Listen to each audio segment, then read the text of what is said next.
Oke.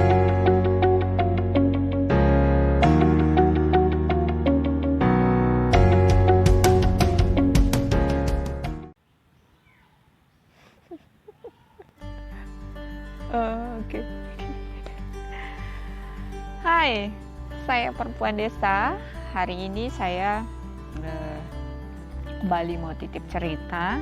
Ini bukan YouTuber ataupun vlogger ya, tapi kanal YouTube bebas, boleh buat apa saja selama hal itu masih positif. Tahun 2020 bulan Juli kemarin, saya berhenti dari tempat bekerja saya karena keadaan tempat saya bekerja itu terdampak COVID-19. Jadi banyaknya pengurangan karyawan, PHK besar-besaran, jadi mengharuskan saya untuk kembali ke desa. Dan sudah hampir 8 bulan saya ada di desa dan masih menganggur juga. Menganggur tapi bukan berarti saya tanpa ikhtiar, tanpa berusaha ya. Saya selalu berusaha, apapun saya coba untuk kerjakan, tetapi seperti mempersulit diri saya sendiri. Jadi saya lebih baik diam dulu, mungkin suatu hari nanti ada sinyal positif. Ya memang harus percaya bahwa nanti ada sinyal positif atau petunjuk untuk melakukan suatu hal yang dirasa nyaman dan penuh rahmat. Oke, ngomongin tinggal di desa nih. Ya, tinggal di desa itu buat saya sih nyaman, ya nyaman. Nyamannya itu apa? Karena saya tinggalnya gratis, nggak mikirin kontrakan selama berpuluh-puluh tahun kan selalu mikirin kontrakan gitu, takut dikejar-kejar kontrakan. Nah tinggal di desa ini sementara memang numpang ya rumahnya, tapi kan nggak dikejar-kejar kontrakan. Itu yang pertama.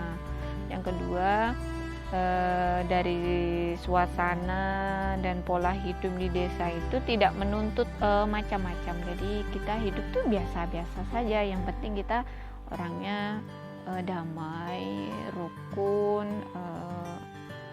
Kalau bahasa desanya itu guyup ya, guyup sama tetangga. Itu udah cukup menghasilkan suasana yang baik, suasana yang nyaman begitu.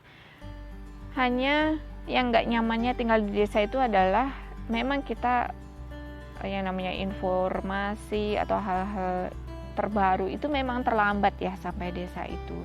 Kemudian kita kalau mau mendapatkan suatu barang yang sedikit aneh itu kita memang harus menempuh perjalanan kurang lebih 45 menit ke kota ya.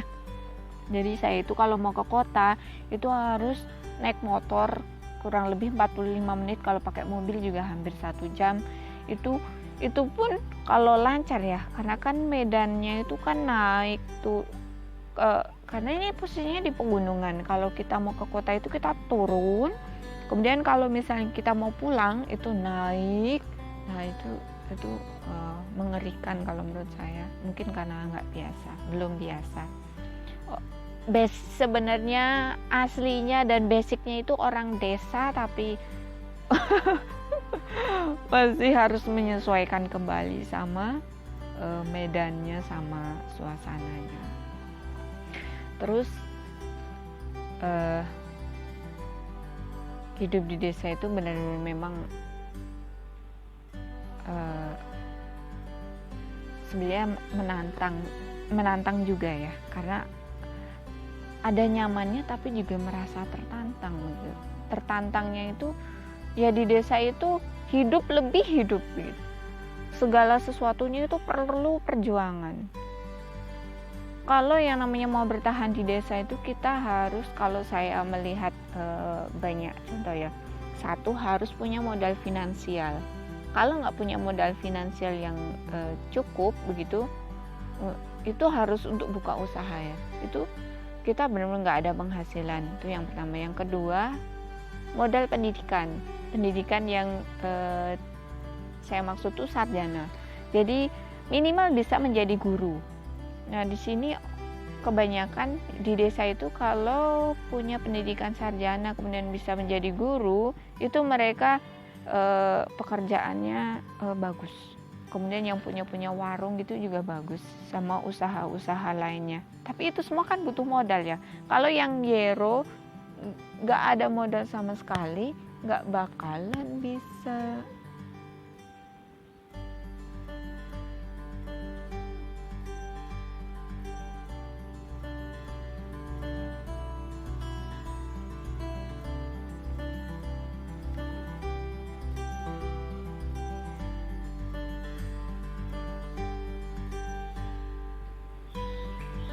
Punya pendidikan sarjana, pokoknya punya modal lah, baik pendidikan maupun finansial. Hidup di desa itu benar-benar nyaman sekali menurut saya, tapi ya nggak tahu kalau menurut mereka yang melakukan hal itu.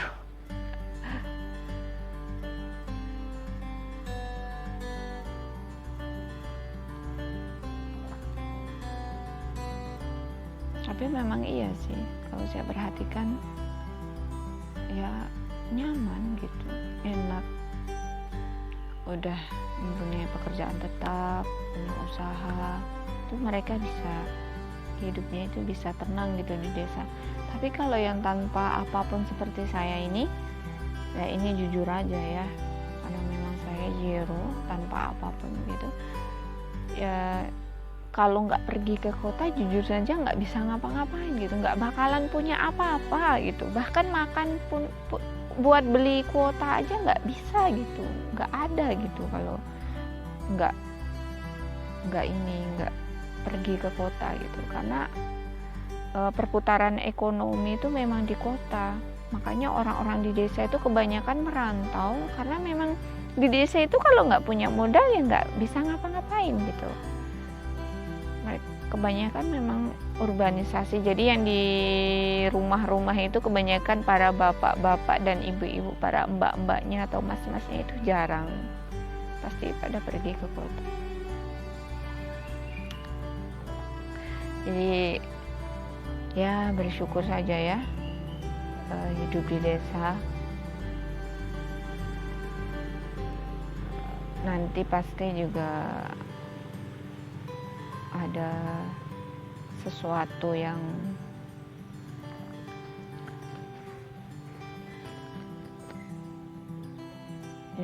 bisa menolong gitu, bisa menopang. Sebenarnya ada satu alasan sih kenapa nggak bisa kemana-mana, tapi berceritanya nanti saja. Sekarang baru ngobrol-ngobrol nggak jelas. Dan ini saya ada di kebun ya, ada di kebun. Jadi memang sengaja di kebun, lebih nyaman di kebun, karena kalau di rumah itu suka tiba-tiba ada yang masuk, tiba-tiba ada yang datang.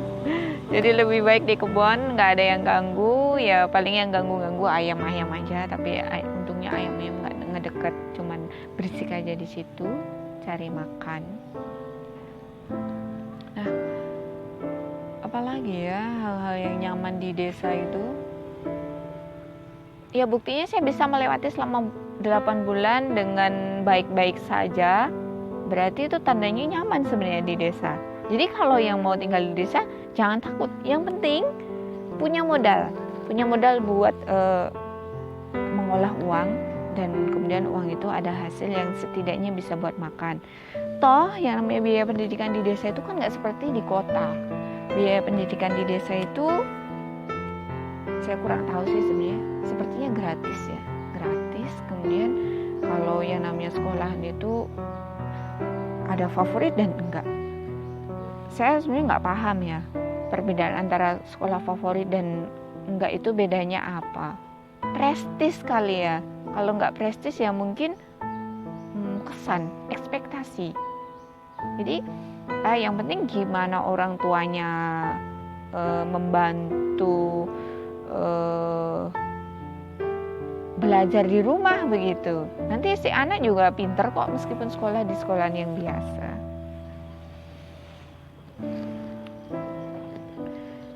Dan saya sebenarnya punya hobi motret. punya hobi motret dan lagi nyari temen yang sehobi gitu ya, tapi selama 8 bulan ini nggak dapat temen yang sehobi gitu, motret sama ya seperti ini, ngobrol-ngobrol sama kamera kayak gini. Itu sebenarnya cara saya untuk refreshing ya, orang bilang mungkin piknik ya, padahal ya cuman ngomong searah gitu, nggak ada yang nanggepin gitu. Tapi ini adalah cara saya untuk ngilangin stres saya, untuk refreshing, untuk piknik gitu ya, duduk-duduk di kebun seperti ini. Dan mungkin nanti ke depannya juga akan ditambah lagi ngapain tapi tetap di kebun gitu. Nah tuh kayak gitu tuh. Kalau di rumah tuh ya kayak gitu tuh, ada yang tiba-tiba datang teriak-teriak ngejerit-jerit kayak gitu. Nah, makanya ini pilih di kebun yang nggak ada yang ganggu. Kemudian hidup di desa itu nggak enaknya hidup di desa tuh ya itu sih, cuman kita kalau cuma pengen batagor misalnya, atau pengen bakso, atau pengen mie ayam gitu, memang susah sih. Jadi kita itu di desa itu makannya cuman basic aja, makanan pokok, nggak ada makanan yang sifatnya tingkatan sekunder, apalagi tersier ya. Makanan kok sekunder tersier sih, emangnya barang.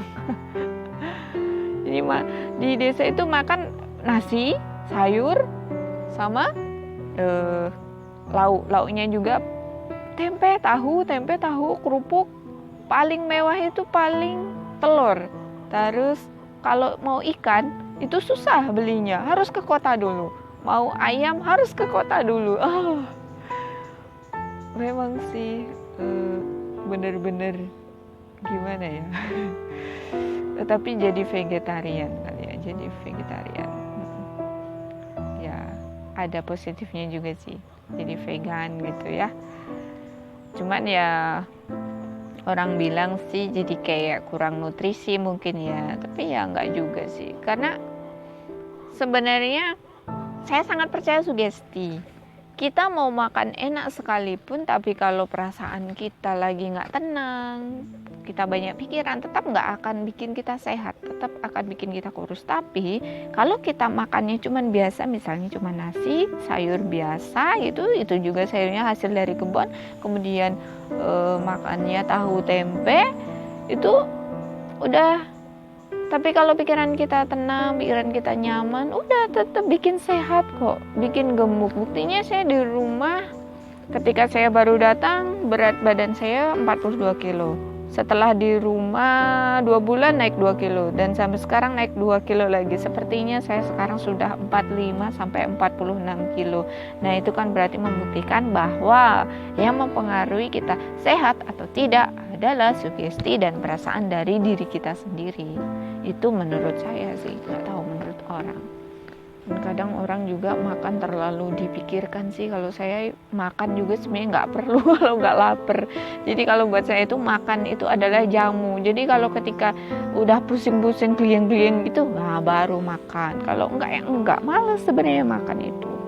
Males bukan karena menunya yang biasa-biasa saja ya.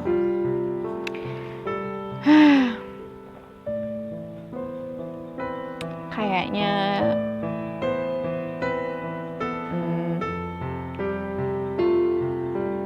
ngobrolnya udahan dulu, kan dari tadi juga nggak ada yang inti begitu ya, cuman ngobrol-ngobrol biasa.